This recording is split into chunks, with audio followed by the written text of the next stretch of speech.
Okay, hello everyone, welcome back to my channel. It is Tori here. Hi, long time no talk. A couple of you guys said you missed me, so here I am. And I don't trade Ethereum at all, but I did see something interesting on the Chicago Mercantile Board. They have a futures contract now, freshly established. It seems like. So I do think it's something to watch. I do think it's quite interesting and something to watch, similar to how Bitcoin was. So without further ado, I thought I would share and react to this video with you guys. Without further ado, let's get into the video.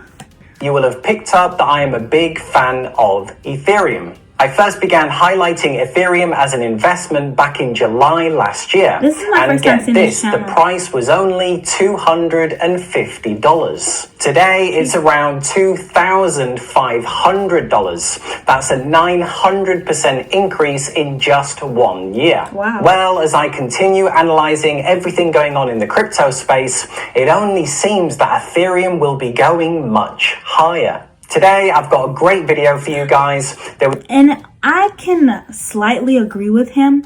I would have to look at like a live price action chart, but I'm going to tell you why. Here is a futures contract of Ethereum. This is why I thought this video would be interesting to react to just off of seeing that alone, because I'm like, wow, that is quite interesting. So I'm guessing that's also probably why the YouTube algorithm was like, here you go. So let's get back into it, guys. It was a recent interview with a former ARK Invest professional analyst, and it was all about Ethereum. ARK Invest is one of the top investment firms in the world, and James worked there for several years as a professional analyst. And he will be sharing some big insights on how Ethereum could be going to $40,000. And no, this isn't just a number pulled out from the sky. We'll be breaking down exactly how that could happen. So in this video, we will be looking at who exactly is James Wang. So before we start listening to someone, it's always good to understand who we're listening to. We'll share some tips and advice on how to handle the volatility in the crypto market, as when there are big 30% pullbacks, it can seem a little scary. Asset allocation is one of the most important parts of investing, and James will be sharing his personal asset allocation. We'll then do a full breakdown of how ETH could be getting to $40,000. That's a 15x from today. And then we'll finish with how we can all benefit from Ethereum right now. If you do find anything useful in the video, be sure to drop a like.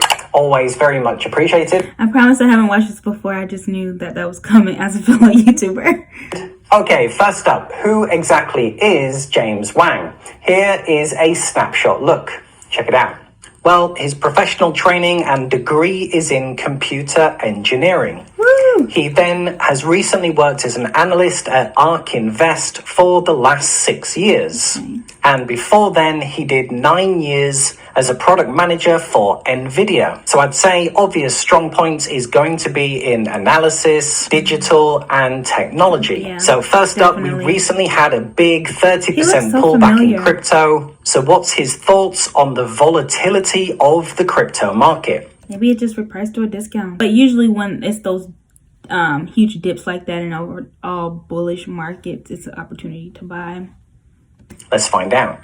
Stop! Big banks are lying to you. They don't want you to know that you can now get a PPP loan in as little as 60 seconds. I'm going to teach you how you can do it in this quick 2-minute video.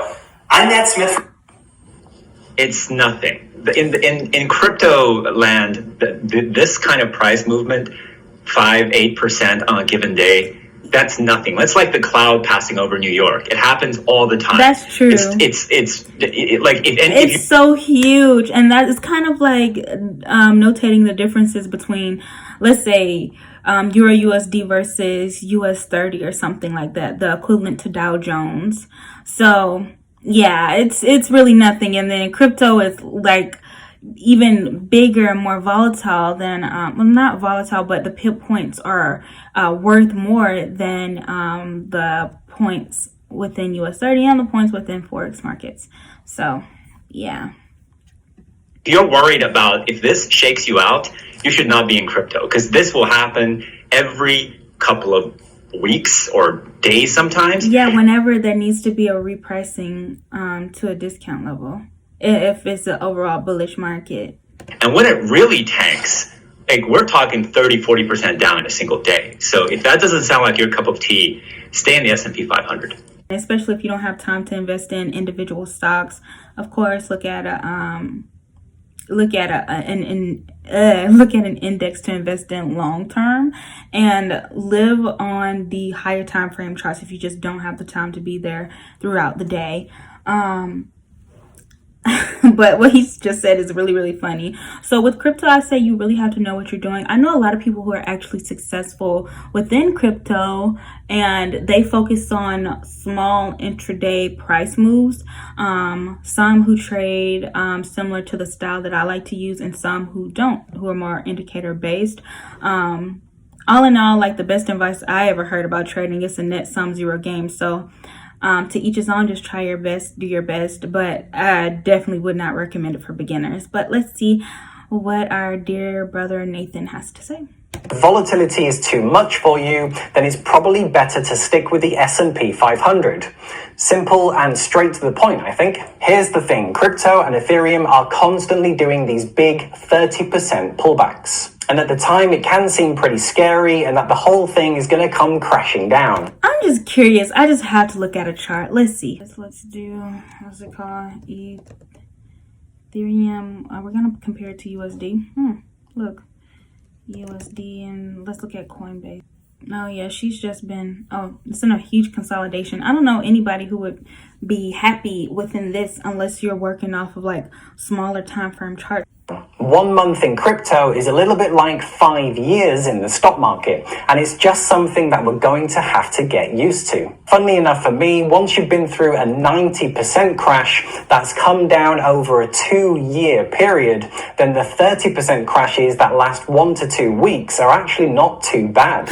Now, you might be thinking, why is it so volatile? Well, the problem at the minute is that no one really knows the true value of the crypto market. It could easily be 20 times the size it is today, or many of the cryptos could disappear. And it's only so... I would say not. I don't necessarily... I don't know how true that is. If it's a futures contract back behind it, I definitely don't think it'll disappear easily. But that's also given the fact that there are only 2 cryptos that have a futures contract behind them. And that doesn't mean, just because something has a futures contract to hop in it, head first. But I do think it's definitely something to take notice of, just because the larger banks are taking notice of it too. So that's just my opinion. Something that's going to become obvious in hindsight. But for now, this is what everybody is struggling to find out. What is the true value of this market? Okay, next up, asset allocation is one of the most important parts of investing. Where should we be putting our money? And the common options are stocks, bonds, crypto, gold, silver, collectibles. And James now shares his personal asset allocation. Check it out. In the liquid component, I tweeted this out a couple of months ago. It's 70% crypto, about 30% equities. There's some cash, but it's so small, it's like I can't see it on the pie chart. So I am majority crypto right now. Any asset allocation is kind of like you're weighing the options available to you right now, right? So in terms of liquid allocation buckets available to you, you have fixed income, which I think is not interesting to most of the listeners on this show. You have equities, which I hold, a reasonable amount because I've been investing in equities for the last 10 years or so. But when allocating new capital, you kind of look at, and there's of course crypto. When you're allocating new cash, you're trying to ask yourself which of these have the best risk and return profiles. And when I looked at a couple of months ago, it was at fixed income, I'm not going to touch. Equities is just extremely expensive. Even if you believe in all the great narratives about tech, it is still very expensive. So we have a former ARK Invest analyst who is clearly very bullish on the crypto market. And here is a quick visual of his liquid portfolio. And you can see he said 70% is in crypto, 30% approximately in stocks, and a little slither in cash. So firstly, this is his liquid portfolio. So this just means it won't include his personal residence or any investment property. These are just assets that can be quickly liquidated into cash. So you can see he's obviously very bullish on crypto right now. He said he's been investing in equities for about 10 years, so that makes up this position. And then the other surprising thing, he's got a very small cash position. So it's fair to say he is fully invested. And the reasoning had to do, judging from his chart, he's very, I don't think he thinks the dollar is too strong. He doesn't have any type of faith in the dollar, which is fair. Which is very fair. This is not me saying, oh, the dollar is about to just do away with itself. I'm not saying that. Please don't read between lines that aren't there. I'm just saying, I'm judging from this pie chart. That's how I can assume this person feels. Fair to say he is fully invested.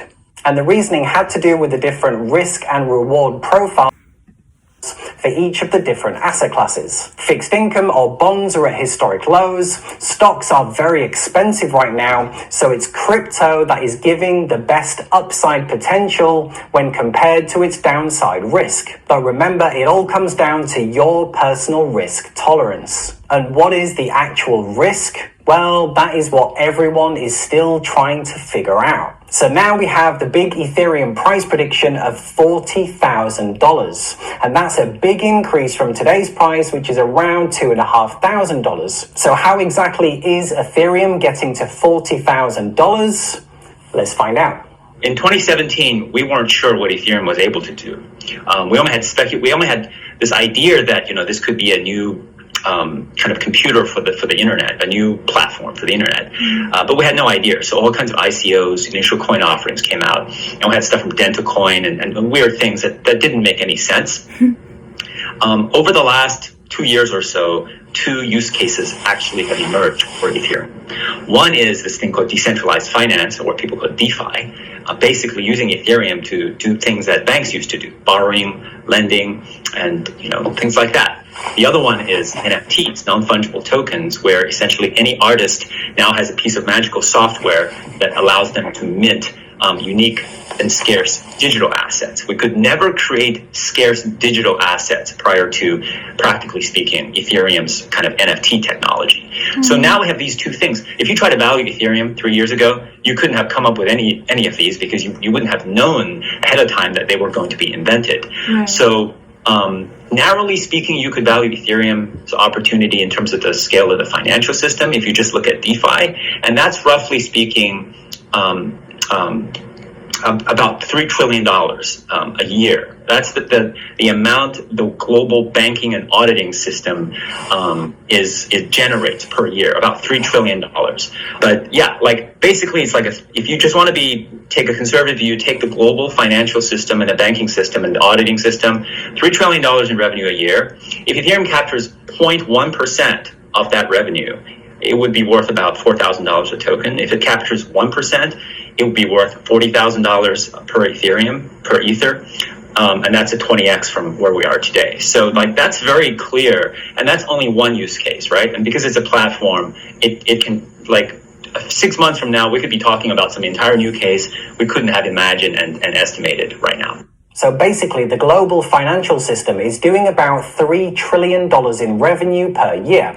This is centralized finance. If decentralized finance, which is currently built on Ethereum, can take just 1% of that, this is how Ethereum would be getting to $40,000. So this is the chart and the analysis that he was referring to. So we have the potential percentage captured by DeFi here.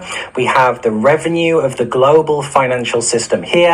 We have the current ETH market cap, and then we have what the price would be in ETH. And so what he was talking about is that if it could capture 1% of the global financial market, The Ethereum market cap would be about 4.6 trillion and the price would get to $40,000. And the numbers here are pretty mind-blowing. If DeFi can take 5%, then the price would be going to over $200,000. And even a conservative look. So if DeFi could only take 0.5%, then the Ethereum price would still have to get to $20,000, which is pretty incredible. Yeah. And the crazy thing is, this is just DeFi, decentralized finance. There will likely be many more use cases for Ethereum coming out over the coming years. Unlike Bitcoin, which just has one primary use case, digital gold, Ethereum is a platform which the next generation of the internet could get built on. So pretty exciting stuff, right? Okay, and to finish up, it's all good and well talking about what Ethereum could be doing in the future, but what about today? How do we benefit from Ethereum right now? Check it out. I just put out a newsletter on kind of 5 actually useful things that blockchains can do in 2021. Like, these are things I think normal people would be interested in, not just like people in crypto. You ask someone in crypto what, like, oh, hey, can Ethereum do anything? They'll be like, yeah, you can mine for liquidity on automated market maker. And you're like, what? What does that mean, and why would I be interested? They think very funny. So I picked out things that like normal people would be interested in, and you can check out the newsletter.